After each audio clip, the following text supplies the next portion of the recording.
would say the number one piece of advice is you have to be adaptable. You have to be able to pivot and move fast.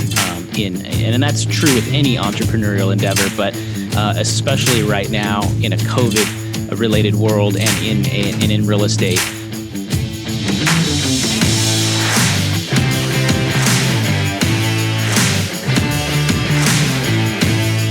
So the question is this: how do most agents find the secrets to succeed in today's competitive real estate market, especially when the top agents are keeping those secrets to themselves? That's the question, and this podcast will give you the answer. Hi, I'm Aaron Amuchastegui, and welcome to Real Estate Rockstars. Real Estate Rockstars, this is Aaron Amuchastegui. Today I get to interview Kyle Renke. Now, Kyle's with KW and the David Green team from Granite Bay, California, which is right up the road from where I used to live in California, where I still have a house for sale in Loomis. And I'm excited to get to talk to Kyle today. Kyle, thanks for coming on. Great to be here. Thanks for having me, Aaron. You know, I think it was maybe 18 months ago, I saw you at, it was pegged as an investor meetup. And it was at an Acton Academy, but it was like you guys it was at night for people just to come show up. And you guys were giving a pitch that said, this is reasons to invest in Sacramento. Here's things going on in downtown. Here's an example of a good investment over there. If you guys are interested in me finding you these properties, reach out. And I remember, I went there and I watched your guys' presentation. I thought it was really good info. I was a big investor at the time, and it even made me think like, oh, maybe I should be, looking for investments in downtown Sacramento. At the time, I was only investing in other places. I'd kind of retired from the California investment world. Mm-hmm. But I didn't know that at that time you were a part-time agent. Yes. Right. And now as of end of 2020, what's going to be your gross volume by the end of this year? So end of 2020, I'm going to have about just under 25 million in gross volume, about 45 transactions. Okay. So 18 months ago, Kyle's a part-time agent and just getting started and hosting meetups to try to get a client. And it was a really well done meetup. And that's probably a whole different conversation later about, different ways to get clients. And because it was really just an add value. It was a present, make people excited about this. And hey, if you need a real estate agent, I'll be your agent. How did you go? Let's just talk about that transition. How did you go from part-time to full-time and 25 million in volume? Yeah, definitely. So I'll definitely back up even a little bit before that, because there was definitely some stepping stones that we had to line up along the way. So I'll kind of back up to when I graduated from college. So I graduated from college with 2 master's degrees and 6 figures of student loan debt. I was working in medical speech pathology, working in the hospital, helping people that have had, strokes, brain injuries, those types of things. And about a few years into my career, I realized that I didn't want to do that forever. I didn't see myself being a speech pathologist for the next 20 or 30 years. And so I kind of I was looking for a way out, looking for something different, but I was saddled down by heavy student loan debt. At that time, my wife and I had a big mortgage for a big house that we didn't need. We call it the big house. We had 2 kids at that time. So the first thing we actually had to do is get our finance. So that was back in about 2016. Okay. Yeah. And so we actually had to sell our house to put ourselves in a situation where we could start paying off our student loan debt. So the 4 of us, my wife and our 2 kids, moved into a small halfplex, less than 1,000 square feet in Loomis, and started paying off our student loan debt. That brought us up to about 2017, 2018. So it was around that time where David Green, co-host of the Bigger Pockets podcast, you just had him here a couple of weeks ago. He and I are best friends. We go way back. We've known each other for 20 years. He was the best man in my wedding 15 years ago. So I didn't know that. Yeah. So I like to make the joke. I knew David before when he had hair, but so he actually approached me. He knew I was looking for something different in my life as well. And so we sat down at a Starbucks. He showed me this big red book called The Millionaire Real Estate Agent by Gary Keller. And he showed me what he was doing. He was just starting to make some traction in his career. And as a new real estate agent, he said, I want to start building these teams and I want you to help me build the one in Sacramento. So fast forward, End of 2018, beginning of 2019, that's where I got my license. Started working part-time as a real estate agent, and working part-time as or kind of part-time, full-time. I worked 32 hours a week at my W-2 job as a speech pathologist. So I was able to scale down a little bit because our finances were finally stable. And so started working part-time, did about 12 transactions in 2019. And then at the end of 2019, that was when you saw us doing the meetup over at Acton Academy in Roseville. David was really urging me to make the jump into real estate full-time. I was a little bit hesitant, a little bit nervous, felt like I needed some more time. But essentially, I left my job, put in my 2 weeks, and left my job on Friday the 13th, March 13th, 2020. Go into my first day at the job with David at my broker's office on March 16th on a Monday. At noon, my broker comes to me and says, "Hey, Kyle, you got to leave and you can't come back." And that was the day that all the counties were shutting down. And so I basically went home and basically became a real estate agent at that point full time and had no other choice. I couldn't go back to my old job. And from there, it's been a crazy year. That is, I talk about now that my team does so good working from home, and that's my property management team and the employees of our businesses. But if they hadn't been trained in an office first, I worry that they wouldn't have gotten the skills. It's really tough to start from home, and there's probably agents right now that are apprehensive of starting because they're like, "Hey, I'm going to have to start from home. Can I be my own boss from home?" What was that like? What were some tips that made it work, and what were some things that made it difficult? Yeah, it was definitely a transition at first to being able to work at home. And I think this is something everybody's had to adjust to, but especially when you're moving into a new career, you're trying to establish new habits and you're trying to make sure you're doing really well at what you're doing. And so, and then obviously you've got kids at home and homeschooling. So it was definitely an adjustment. The first thing we had to do was we had to just warden off a certain portion of my office and say, this is exactly my area. And I have to come here and this is a work area and that's all it's for. And then, especially with kids, the biggest thing that we did was, I would wake up earlier before the kids, and that's where I can get most of my work done distraction free. And then from there, it's been a little bit more easy and a little bit easier to attain that way for sure. Yeah. I think those are some hacks that, if most people haven't learned yet this year, they're great, right? Like waking up before getting some distraction free work time in helps.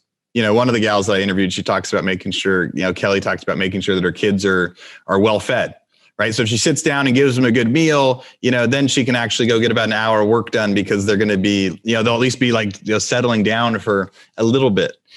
With that. And so we get to learn these. So everybody's made the transition of going from working in an office to working at home. You had an additional challenge of trying to learn a business, learn a new business, learn a new job while working from home. And you had kind of been doing it, but just not as busy. So really interesting to have that happen. And then, so what's it like right now in Granite Bay when it comes to what's open, what's not, what's life like? How are people feeling about the market, about restaurants, everything? Yeah. So it's very positive right now. So on the real estate side of things, people are super excited about the greater Sacramento area in general. So Realtor.com just came out with an article a few weeks ago.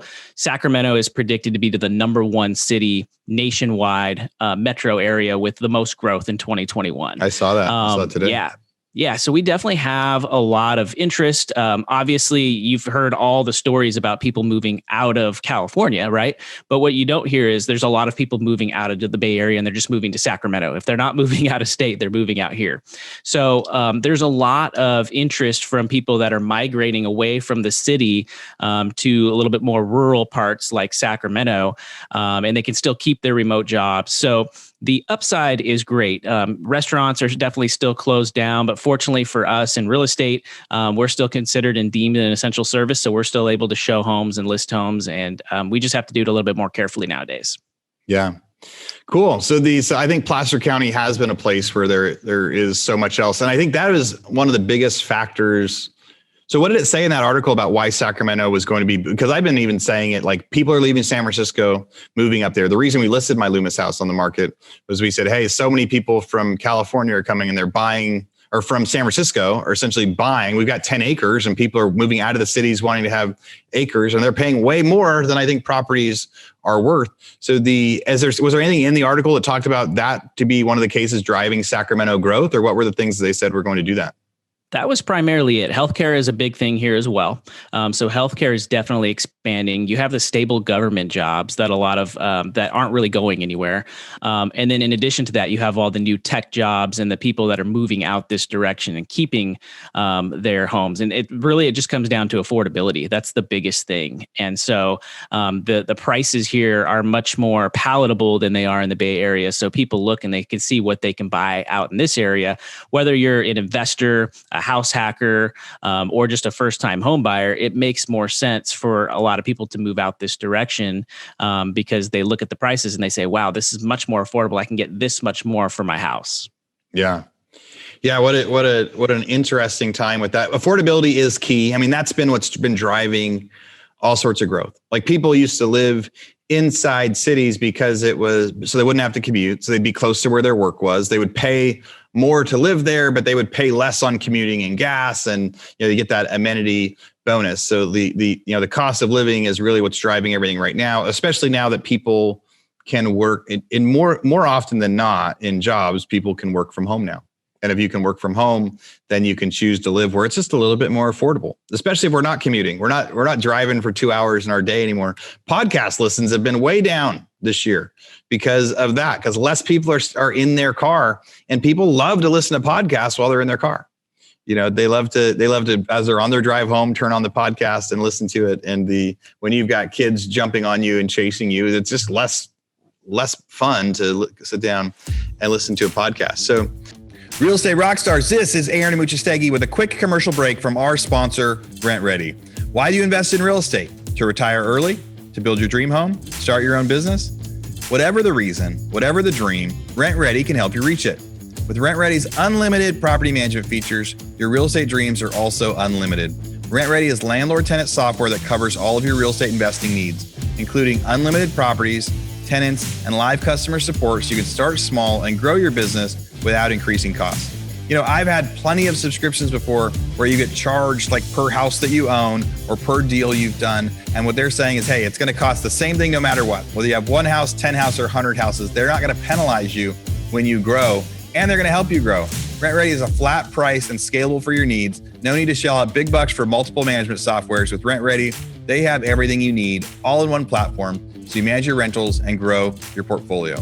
As a special offer, you've heard it on here before, you can try Rent Ready for 1 year for only $1, but you have to use our code. Here is the code ROCKSTAR, ROCKSTAR, and sign up for Rent Ready's annual plan at rentready.com. That's RENTREDI.com with code ROCKSTAR to get Rent Ready for a year for just $1. And if you want to learn more about Rent Ready, or you want to learn more about Ryan, the CEO and founder of Rent Ready, go check out episode 939, where I interviewed him about why he created this platform and what they're doing next. So you've been in real estate for a short period of time. You became an agent full-time in March. What was your first deal like?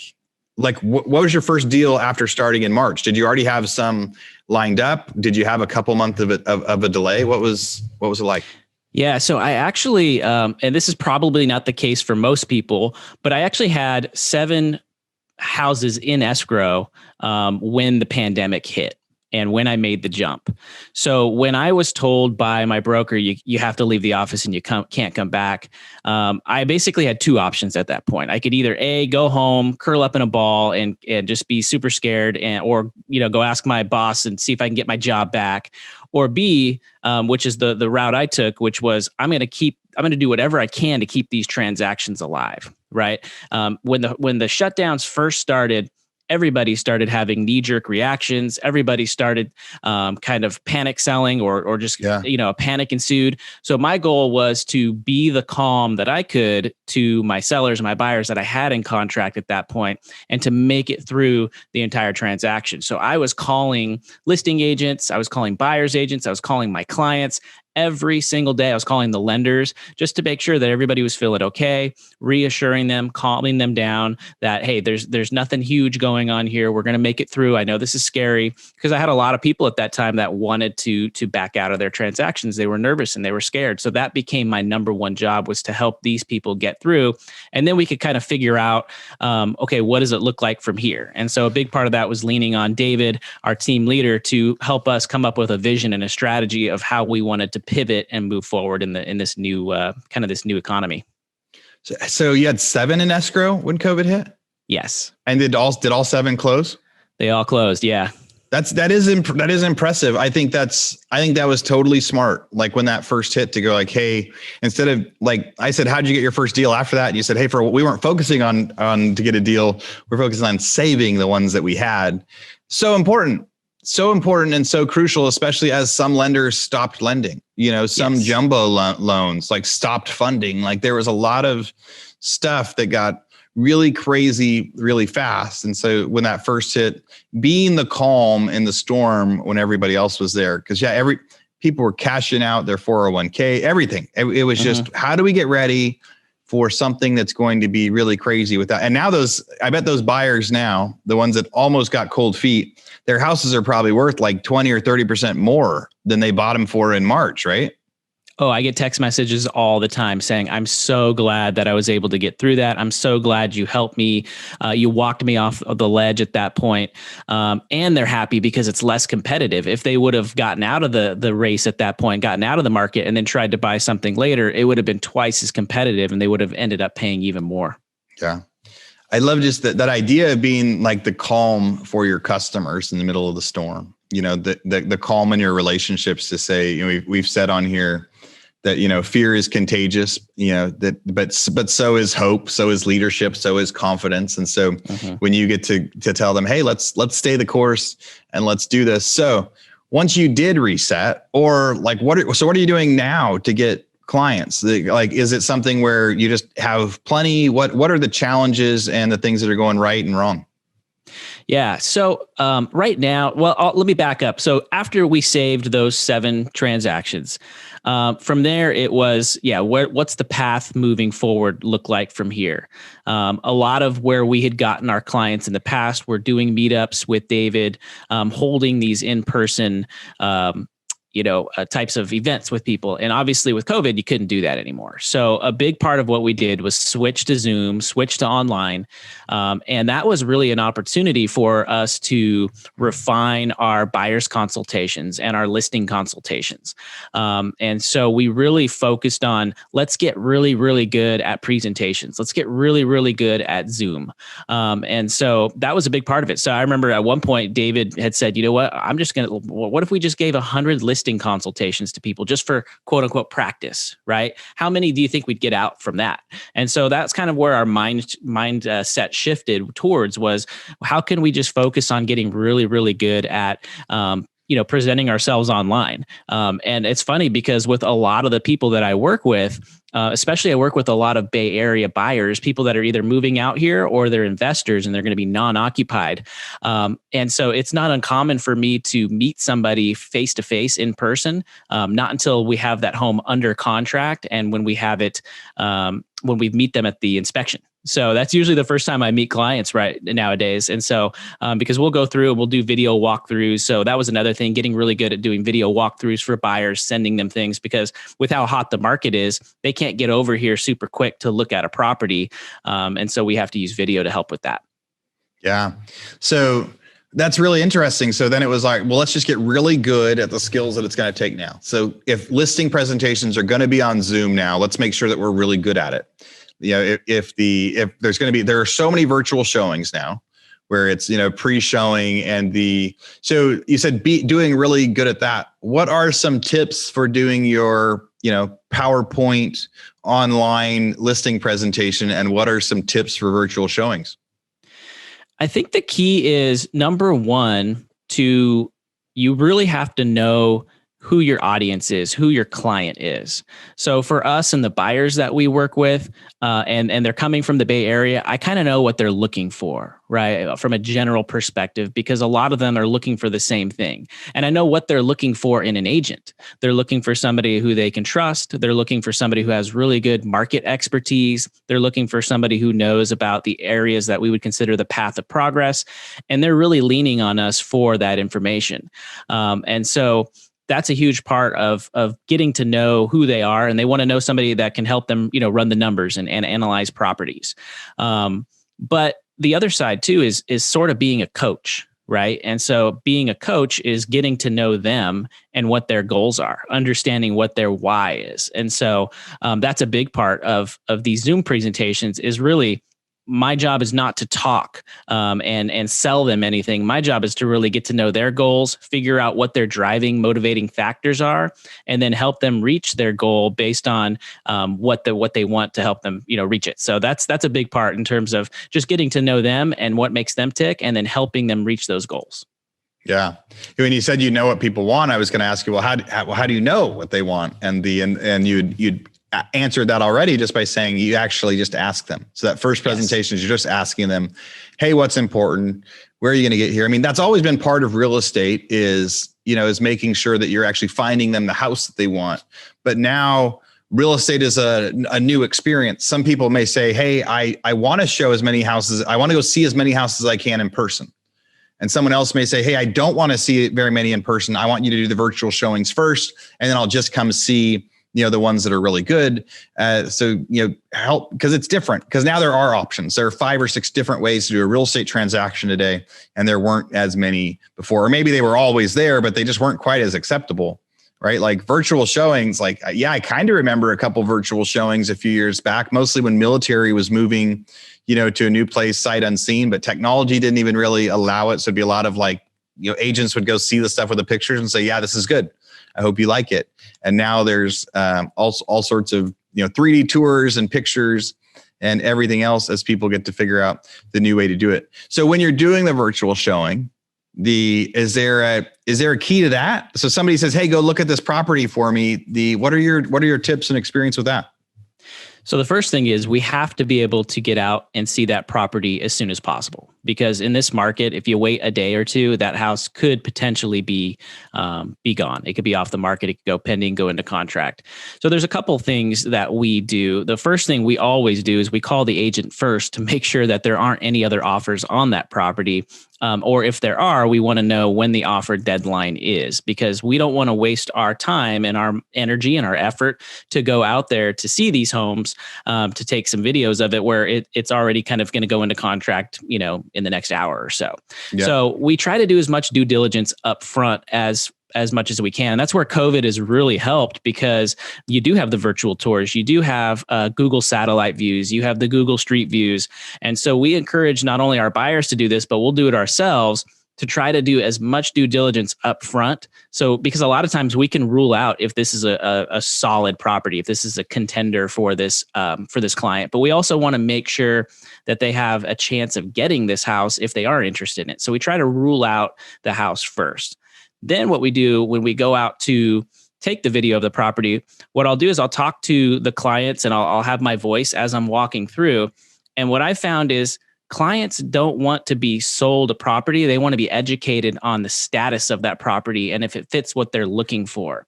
So I'll make sure if I point out, hey, there's, some dry rot here, or hey, here's some stains in the carpet, right? Because I don't want to necessarily try to make it look like it's in this great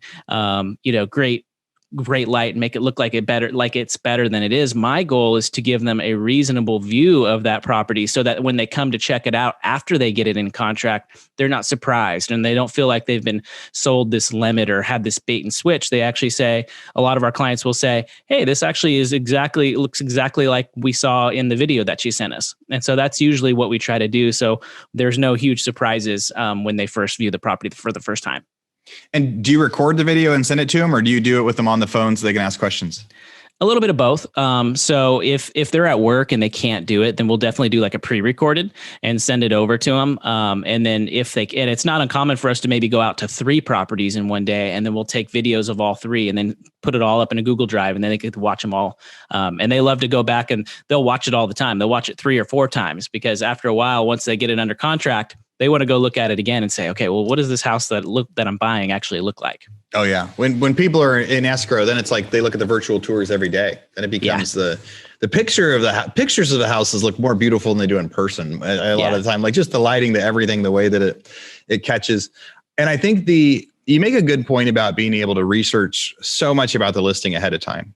We've always been able to do that, but like spending a day looking at houses used to be a fun experience. It would be like, hey, there's these 10 houses. Can we go see all 10 of these? You know, Diego, my agent in Austin, I mean, poor guy showed me and my wife and kids probably 50 houses. Mm-hmm. And one, it was like over, a couple different weeks we saw one, and it was the year prior.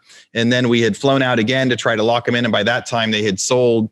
And so then we just, took some time off and then went out again. He had showed us so many houses so many times, but there are but so many of them, right? We could have actually ruled out just from a Google Maps view, just from a Google Street View. You get caught up when you're looking through so many listings to go, okay, this one's great, this one's great, this one's great. But now, yes, time is more valuable. Now it's more difficult to do a showing. It's just not quite as easy to go see, 10 houses in a day or 5 houses in a day. It just takes so much extra effort that it's making people say, hey, make sure that it's got a chance before you show up. Don't just, it's not going to be, let's just go for the heck of it. Are they doing open houses at all in Granite Bay now? So we aren't doing any open houses per se. So they'll do kind of they'll do virtual open houses where the listing agent will be out at the property and then do like some video tours. The only other type of open house that I've seen is really just blocked periods of time. So it'll be on Saturday from 10 to 2, but the buyer's agent still has to make an appointment, and then you have to be able to go out there within that time frame. So they're still separating parties. You can't all go into the property at the same time. Yeah. Different world. What do you think? What's your 2021 predictions? I think 2021 is going to be as long as the interest rates remain low. I'm thinking that 2021 is going to be a great year, especially here in Sacramento. I feel like Sacramento is somewhat insulated from major issues just because we do have a pretty strong infrastructure out here. So I'm thinking 2021 is going to be very similar to 2020. If anything, I think a lot more people are starting to move out. So we're prepared and we're ready to go, and we're excited about it. Yeah. What's your number one piece of advice for real estate agents to succeed in today's market? I would say the number one piece of advice is you have to be adaptable. You have to be able to pivot and move fast. And that's true with any entrepreneurial endeavor, but especially right now in a COVID related world and in real estate. Had I come in with the fixed mindset of, okay, all I have to do is come into my broker's office and sit and learn and everything will come to me, I would not have been at the place of where I'm at today with relative success. And so I had to quickly think and take action on, these are the items that I have to focus on in my life. I have to focus on, at first it was getting those clients through the escrow, but then secondly it was, okay, how can I help new people in this world? And so that's a big part, is just understanding where you're at and being able to move quickly and move fast. Yeah. No, that is good advice. Being able to stay adaptable and not have that, because things are going to happen. Like something is going to surprise us next week, next month, something that really puts a big wrench in the way that we do business.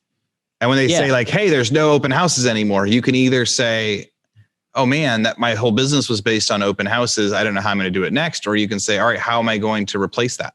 Right. And being able to quickly change the mindset and how you're doing becomes a big deal. So you've been an agent, you've only been an agent for a few years, but what is something that you've learned over the last couple of years that you wish you would have known on the first day? I probably wish I would. So if I would have known on the first day that a big part of this job is putting yourself in uncomfortable situations and taking action and just not being afraid of rejection, right? I think for a long time, I wanted to slowly move into real estate. I wanted to dip one toe and then dip the other toe and slowly get myself in. If I would have just jumped in and given it everything I had, I probably would have seen success come a lot faster. And David and I were actually talking about this the other night. He said, Kyle, it took you about 3-4 months to make the jump when I told you I wanted you to make the jump and you didn't make it. And he says, looking back, how much money do you think you left on the table from not making the jump? And I thought about it. I did some math, and it was a pretty significant amount of money. And he's like, so you were actually you were so focused on avoiding risk and mitigating risk that you actually ended up hurting yourself by not taking action. And so that's probably, I wish I would have known that sooner, in terms of if I would have just made the jump and not been afraid and not been afraid of the risk, then I definitely could have been in a better position today, probably than I am now. And I'd be a little bit further along. What are some of the most uncomfortable things you've done? So probably some of the most uncomfortable things that I've done is putting myself in situations where I can avoid rejection. So a big part for me is, when I first got my real estate license, and I'm sure anybody who's just getting their real estate license right now, or if they've gotten it before, one of the first things you hear from all your friends and family is one of two things. Number one, oh, I know a ton of people that already have their license, which is their way of saying, hey, I already have an agent. Or number two, they'll say, oh, I already have an agent. So there's this thought and this feeling of how am I going to generate business if everybody else out there has a license, right? Yeah. And so the way that I put myself in uncomfortable situations, I can remember when I first got my license and I was posting, houses and things online, I would actually block certain people from seeing that because I was afraid that they would judge me for it, or they would think, oh, he's not going to be good at what he does. So I had a lot of fear. And so there was a point where I was like, you know what, I'm just going to lay it all out there and put it all out there and, for the whole world to see. And so that was a big part, is just not being afraid of what other people think about you, not being afraid of the judgment that can come with it.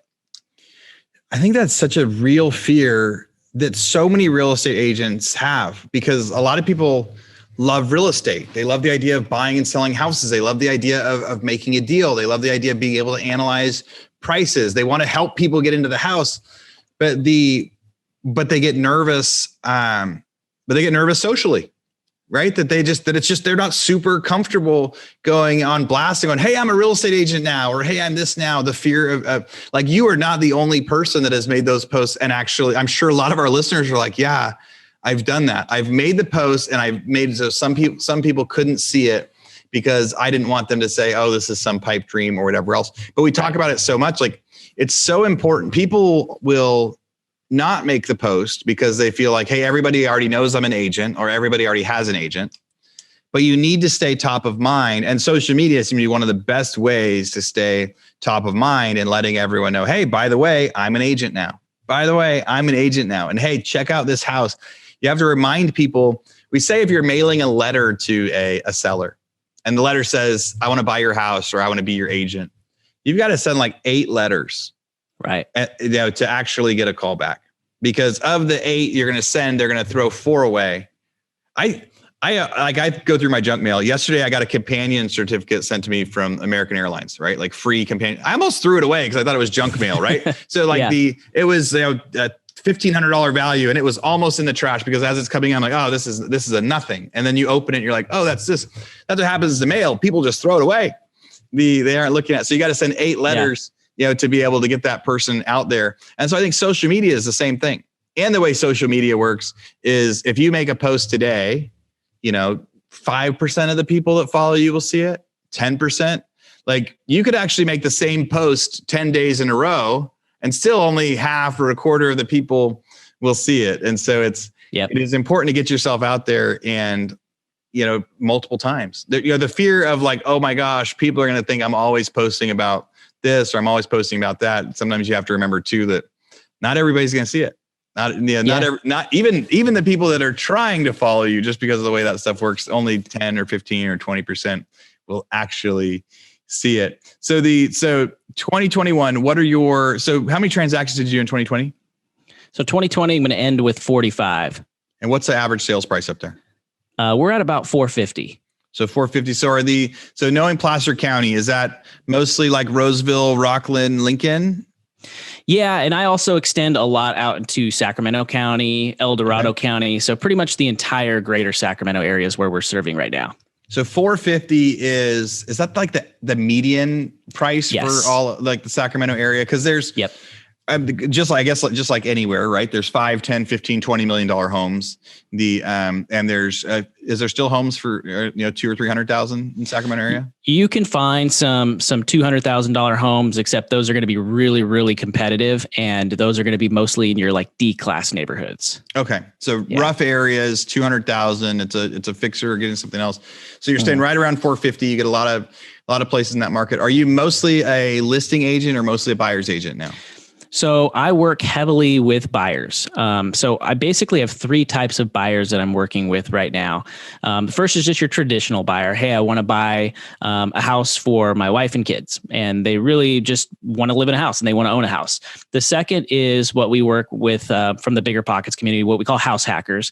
These are people who are going to live in a portion of their house and maybe rent out the rooms, rent out a portion of the house, or maybe buy a duplex, live in one side and rent out the other. And then the third type of buyer that we work with right now is our investor clients. And those are our non-occupied investors looking for solid areas in the path of progress where they can get some cash flow right away. Cool. Yeah. And how do you get most of the buyer leads right now? So we get a lot through, believe it or not, we're still getting people from the meetups that we held a year ago. Wow. And so we've built this community and this tribe in the Northern California market, both out in the Bay Area and in Sacramento, where these are people that we're calling on a weekly basis just to check in and see how they are. It's a really cool group of people because these are people who, when you call them, they're going to be happy that you called. They're going to be glad. They're going to want to talk. They're going to want to ask questions. They're very engaged. And so we've built relationships, and a lot of these people have actually become really good friends of mine. And so that's been probably the biggest way. And then where a lot of my other clients have come is just from, friends and family and my old coworkers. It took a while when I was working at the hospital. Everybody would say, "Oh, Kyle, he's a speech pathologist." And it took a while for that mind share and that identity to shift over to, "Oh, Kyle, he's the guy that I can ask for real estate related questions." Yeah. Yeah. Do you think virtual meetups are going to work for being able to get investor type clients the way you guys did before? I do. The challenge with I definitely believe they can bring some value, and it's something that we're exploring. I think the challenge with virtual meetups is you lose that face-to-face connection. And that face-to-face connection is super important for binding that relationship early on and getting to know them. It's definitely an option. It's definitely a way to, help get more people in your quote unquote funnel, but it's not as authentic of a medium as obviously in person. So we're looking for ways to maybe do some kind of distancing meetups. And so that's something we're exploring here probably in Q1 of 2021. Yeah. I mean, if you have the right venue, there's got to be ways you can still do it. Right. But it does change the whole, like, people wanting to be able to shake your hand, like just to come out. Because at every one of the meetups, what happens is you present on stage or present at a restaurant or somewhere. And then afterward, everybody wants to come up and get a little bit of one-on-one time with you. Right. And they want to come up and say, "Hey, thank you." And that was it. And they want to shake your hand and they want to get pictures with you guys. They want to do the whole thing. And yeah, there's got to be some sort of a happy medium. People are meeting again. We did our Go Abundance Mastermind. We're able to still do some meetups, but a lot of times, like our big conference in Austin this year, when they showed up, everybody had their own desk and all the desks were like 10 feet apart. So instead of 40 guys getting together, they could have met in what used to be like a 30 by 30 room. And now they're in a giant ballroom. So everybody can be spread out and do it. So there's ways to do it. It takes more creativity. I would say it's probably more expensive right now, but maybe because venues aren't getting used at all. Maybe it's not more expensive right now, but the venue you guys had before to shout out to our friend Matt Boudreau at Acton Placer, up in Rockland, like his Acton Academy there, great venue, great place for schools and things like that. And it was really fun to get to come see all of you guys out there, and so crazy to see what you've done since then. So now you're 45 transactions, 25 million and you're heading into next year kind of on fire and ready to see what's next and ready to keep growing. So any last things you want to tell everybody, Kyle? What are some things they should be thinking about as they head into 2021?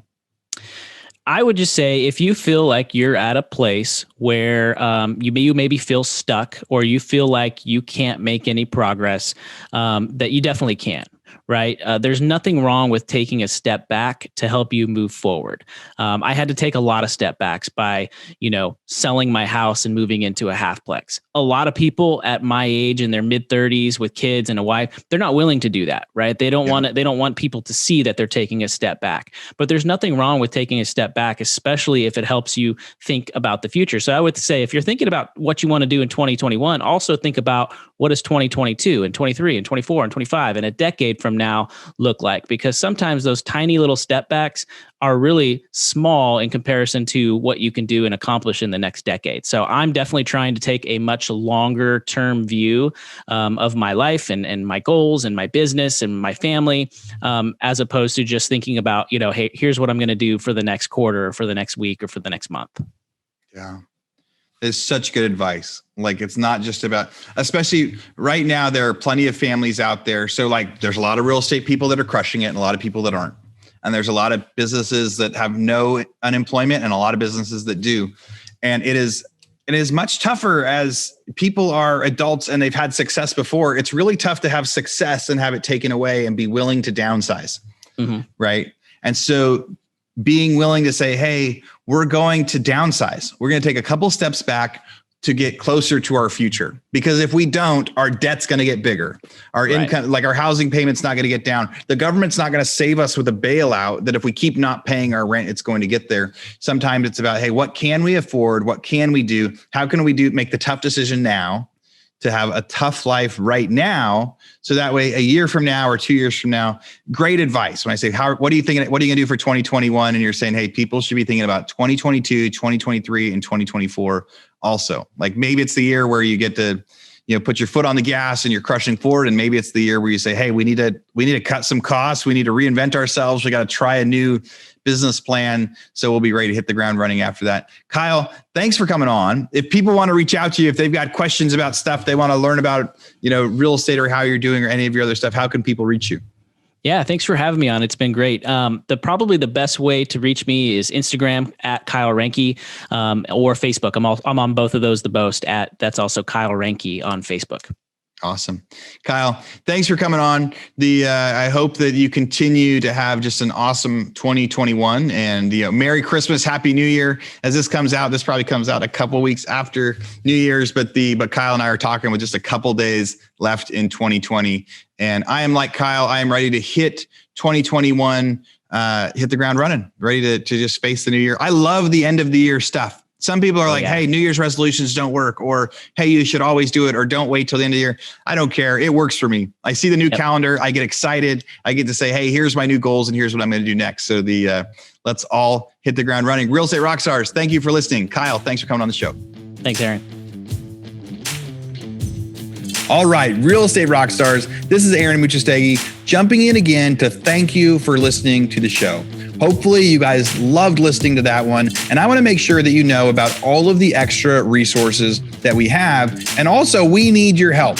They say podcasts are free. You get to listen to podcasts for free. But what is the cost of that podcast? I would say if I could beg you to pay anything for that podcast, I would say the cost of the podcast is going and giving a review. So whether you download it on Google or Apple or YouTube or anywhere else, please go give us a review. Say what you liked, what you didn't like. It helps us get better guests. The more reviews, the higher we get in the rankings. Right now, we are the biggest podcast out there for real estate agents, and we want to keep that spot because we know there's lots of podcasts out there. So go give us a review. Also, be sure to go to hibandigital.com. If you liked any of the resources that those real estate agents talked about, we've got a huge video vault of those resources for free. Every penny that comes on the podcast that we interview, they give us something that helps them get their deals or helps them work with their clients. And we put that in the toolbox in our vault for you. So go to hibandigital.com and you can get it. If you're looking for real estate education, go to rebusuniversity.com. We have all sorts of courses in there to help agents succeed in real estate, how to get the listing, how to negotiate deals, how to become an investor, all sorts of different stuff, rebusuniversity.com. And if you want to chat with me, go find me on Instagram. And if you come find me on Instagram, you can send me messages. Tell me what you want to hear. Tell me what you liked, what you didn't like. We try to put a bunch of content out there too. You can find me in 2 different places. It's at rerockstars.com for our Real Estate Rockstars page, or at aaronamuchastegui.com for my personal Instagram page, where I can chat with you about all sorts of different things. Thanks for listening. We'll see you again soon.